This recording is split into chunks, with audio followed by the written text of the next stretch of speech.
Living no stone unturned అని ఇంగ్లీష్లో ఒక మాట ఉంటుంది. అంటే సాధ్యమైనంత వరకు ఏ ఒక్క అవకాశాన్ని వదలకపోవడం. చంద్రబాబు రాజకీయాన్ని బలపరిచేందుకు సరిగ్గా అక్షరాల ఆంధ్రజ్యోతి ఇదే వ్యూహాన్ని అమలు చేస్తోంది. తెలంగాణ బీఆర్ఎస్ జాగీరా అంటూ హెడ్డింగ్ పెట్టి రాసిన పలుకులు చూస్తే తెలంగాణకే కాదు ఆంధ్రప్రదేశ్కి కూడా అర్థం చేసుకోవాల్సిన విషయాలు, రాజకీయ సామాజిక కోణాలు ఇందులో చాలానే ఉన్నాయి. కొద్ది రోజుల క్రితం వైఎస్ఆర్సీపీలా కాకూడదనే బీఆర్ఎస్ ప్రయత్నం అనే పేరుతో నేను చేసిన వీడియో 100కి 100 పాళ్ళు నిజమని నిరూపించిన ఆ ఆంధ్రజ్యోతి రాతల వెనుక అసలు కోణం ఏంటో ఆవిష్కరించే ప్రయత్నం చేస్తుంది మీ టీ టాక్స్.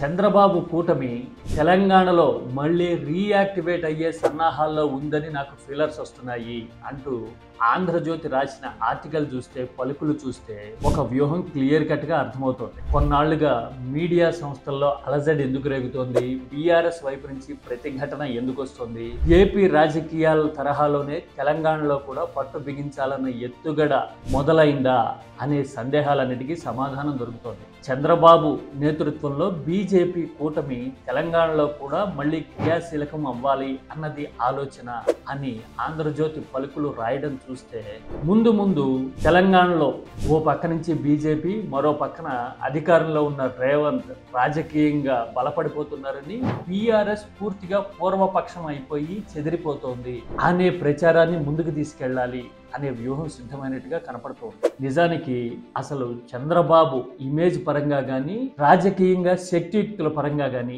తెలంగాణలో ఎంతవరకు బలవంతులు?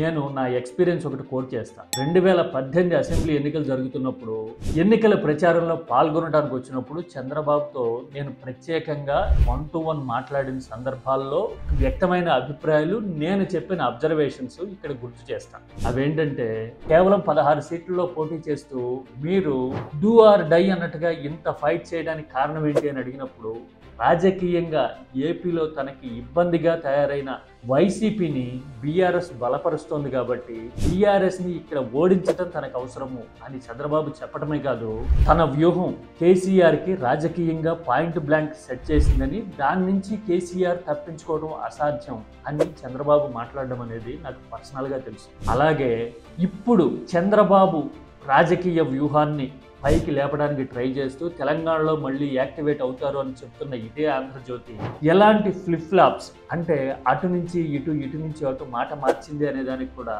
2018 ఎలక్షన్సే ఒక ఉదాహరణ. కావాలంటే కనుక మీకు ఆర్కైవింగ్ ఉంటే, పాత పేపర్లు ఉంటే కనుక తిరిగేస్తే మీకు ఈ విషయాలు మీకు కళ్ళ ముందు కనిపిస్తాయి. తెలంగాణలో అసలు చంద్రబాబుకి ఏం పని, చంద్రబాబు ఎందుకు వస్తారు, ఇలా వస్తే కనుక ఏపీలో తుడిచిపెట్టుకుపోతారు అని ఇదే పలుకుల్లో రాసిన ఆంధ్రజ్యోతి సరిగ్గా 2 వారాలు తిరిగిన తర్వాత చంద్రబాబుని అడ్డుకునే హక్కు బీఆర్ఎస్కి ఎక్కడుంది అని మాట మార్చడాన్ని నేను ప్రత్యక్షంగా చూసా. దీని మీద ప్రజల వైపు నుంచి నిరసన వచ్చే అవకాశం ఉంటుంది అని న్యూస్ హెడ్గా నేను మెన్షన్ చేసినప్పుడు, ప్రజలకి అంత తీరిక లేదు అని కొట్టిపారేయటం కూడా నాకు తెలుసు. అంటే రాజకీయం కోసం 2 రాష్ట్రాల్లోనూ మన పట్టే బిగిసి ఉండాలి అనే ఆతృతతో వ్యూహాత్మకంగా చేస్తున్న ప్రయత్నాలు.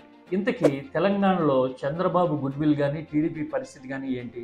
వరుస ఎన్నికల్లో ఓడిపోవడమే కాదు, బీఆర్ఎస్ బలపడడం మొదలైన తర్వాత 2009 తర్వాత కేవలం 4-5 ఏళ్లలోనే నామరూపాలు లేకుండా తుడిచిపెట్టుకుపోయింది టీడీపీ. ఎందుకు అంటే ఇది కేవలం రాజకీయపరమైన విషయం కాదు, దీని వెనుక చారిత్రక రాజకీయ నేపథ్యం చాలా ఉంది. 95 నుంచి 2004 చంద్రబాబు ముఖ్యమంత్రిగా ఉన్న కాలంలో తెలంగాణ గ్రామీణ ఆర్థిక వ్యవస్థ చిన్నాభిన్నమైన మాట వాస్తవం.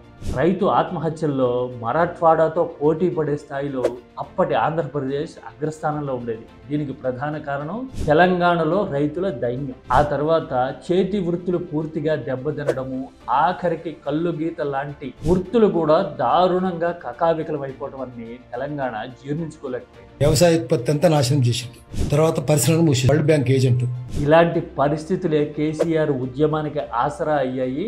అసలు టీడీపీ మీద చంద్రబాబు మీద కనీసం సింపతి లేకుండా తెలంగాణ భూభాగం నుంచి ఆ పార్టీని తుడిచిపెట్టడానికి ప్రధాన కారణం ఇదే. తెలంగాణ ప్రాజెక్టుల మీద ఏ విధంగా నిధులు కేటాయించి ప్రజలను మోసగించడానికి మీరు ప్రయత్నం చేస్తున్నారు. ఏపీలో అంటే సామాజిక నేపథ్యం, సింపథైజర్లు, తర్వాత మీడియా ప్రభావం ఉంది కాబట్టి నెట్టుకు రాగలుగుతున్నారు. కానీ తెలంగాణలో ఆ షీల్డ్ లేకపోయేసరికి, ఖమ్మం మినహా ఎక్కడ అలాంటి సానుభూతి లేకపోయేసరికి తెలంగాణలో చంద్రబాబు పేరు చెప్తే ఇప్పటికీ చేజారిన శాంతి భద్రతల పరిస్థితులు, కరువు, ఆత్మహత్యలు లాంటి పరిణామాల్ని గుర్తు చేసుకోవటము, ఆ తర్వాత అలాంటి దైన్యం మాకొద్దు అని చెప్పే పరిస్థితులు ఇప్పటికీ ఉన్నాయి. వాస్తవాలు ఇలా ఉంటే సొంత రాజకీయ ఎజెండా కోసము బీఆర్ఎస్ని తుడిచిపెట్టడం, తద్వారా ఏపీలో వైసీపీని కూడా పరోక్షంగా దెబ్బతీయడం అనే వ్యూహంతో రాస్తున్న ఈ రాతలు చూస్తే రాజకీయ ప్రయోజనాల కోసం మీడియా ఎజెండా ఎలా డిసైడ్ చేస్తోంది, కొందరు నాయకుల్ని పావులుగా ఎలా వాడుతోంది అనేది మనకి